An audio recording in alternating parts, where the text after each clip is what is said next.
آج کا یہ پروگرام یقیناً اس میں شرکت میرے لیے، آپ کے لیے خوشی کا مقام ہے کہ حضور قبلہ قائد محترم ڈاکٹر محمد اشرف آصف جلالی صاحب دامت برکاتہم القدسیہ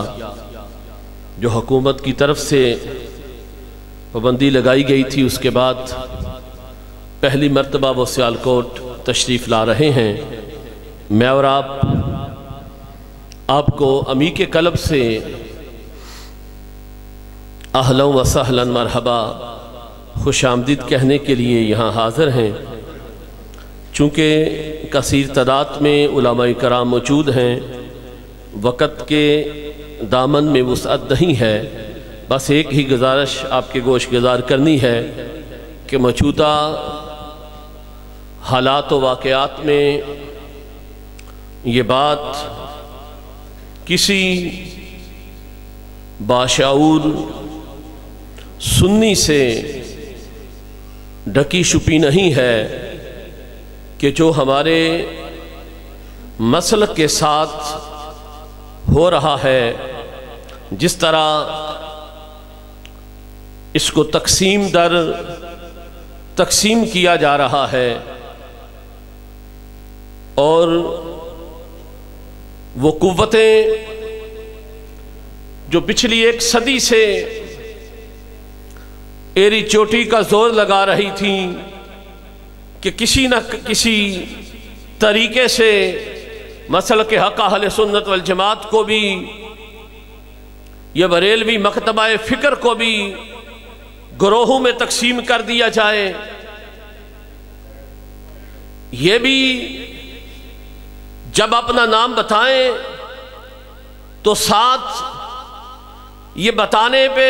مجبور ہوں کہ ہم بریلوی مکتبہ فکر میں کس گروہ سے تعلق رکھتے ہیں، کس نظریے کے لوگ ہیں، جو بڑی دیر سے پس پردہ قوتیں بیرونی ایجنٹ اس پہ کام کر رہے تھے۔ آج ملک پاکستان میں وہ لوگ کھل کر سامنے آ گئے ہیں، اہل سنت کو تقسیم کرنے کی کوشش کی جا رہی ہے۔ ہم ہمیشہ اس ساری صورتحال میں قبلہ ڈاکٹر محمد اشرف آصف جلالی صاحب کو خراج تحسین پیش کرتے ہیں کہ جس طرح موجودہ حالات بڑے خراب تھے، مخالف سمت سے چلنے والی ہوائیں بڑی تیز تھیں، اللہ خالق کائنات نے اہل سنت پہ اپنا فضل فرمایا ہے کہ ڈاکٹر اشرف آصف جلالی عطا کر دیا ہے کہ ایسے حالات میں اور ایسے حالات کا مقابلہ کرنے کے لیے، چونکہ ایک ہی نظریہ تھا، وہ امام احمد رضا امام اہل سنت کی تعلیمات تھیں، کوئی ایک شخص ایسا ہوتا جو اعلان کرتا کہ اگر اہل سنت کا اتحاد چاہتے ہو، اگر اپنے نام کے ساتھ بریلوی لکھنے والوں ایک پلیٹ فارم پہ اکٹھا ہونا چاہتے ہو،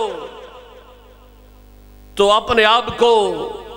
امام اہل سنت کی تعلیمات اور نظریے پہ رکھ کے تول لو۔ جو شخص اس پہ پورا اترتا ہے وہ ٹھیک ہے، جو اپنی تو جہاد پیش کر رہے ہیں، اپنے دو اینٹ کی مساجد بنا رہے ہیں، اپنے گروہ بنا رہے ہیں، ان کے لیے بھی پیغام ہے کہ اگر اہل سنت میں اتحاد دیکھنا چاہتے ہو تو اس کا ایک ہی حل ہے کہ امام احمد رضا امام اہل سنت مجدد دین و ملت بریلی کے تاجدار کا دامن پکڑ لو، ان کی تعلیمات، ان کا نظریہ، اس پہ اکٹھے ہو جاؤ۔ جب سارے بریلوی لکھنے والے اسی پہ اکٹھے ہو جائیں گے تو اتحاد ہو جائے گا۔ اور موجودہ دور میں اس میں ڈاکٹر محمد اشرف آصف جلالی صاحب، بڑی حالات بدلتے رہے، موسم بدلتے رہے، ہوائیں مخالف سمت سے چلتی رہیں، لیکن وہ مرد حق پہاڑ کی طرح ڈٹا اور کھڑا رہا، کوئی دنیا کی طاقت اسے نہ ہلا سکی۔ تو آج وہ سیالکوٹ تشریف لا رہے ہیں، ہم ان کو ویلکم کرنے کے لیے، خوش آمدید کہنے کے لیے حاضر ہیں۔ دارا صراط مستقیم کے کارکنان، قائدین، بالخصوص برادر مکرم حضرت علامہ محترم محمد ریاض الرحمان مدنی سیالوی صاحب اور جنرل سیکرٹری برادر مکرم ماسٹر محمد ارشد بٹی صاحب مبارکباد کے مستحق ہیں کہ آپ نے ڈاکٹر صاحب کو بلایا ہے۔ ہم جیسے کارکنان کو، گناہگاروں کو، عام ورکروں کو بھی ملاقات کا موقع عطا فرمایا ہے۔ اللہ آپ کو جزائے خیر عطا فرمائے۔ اللہ ڈاکٹر محمد اشرف آصف جلالی صاحب کا سایہ ملت اسلامیہ پہ قائم و دائم فرمائے۔ والسلام علیکم ورحمۃ اللہ۔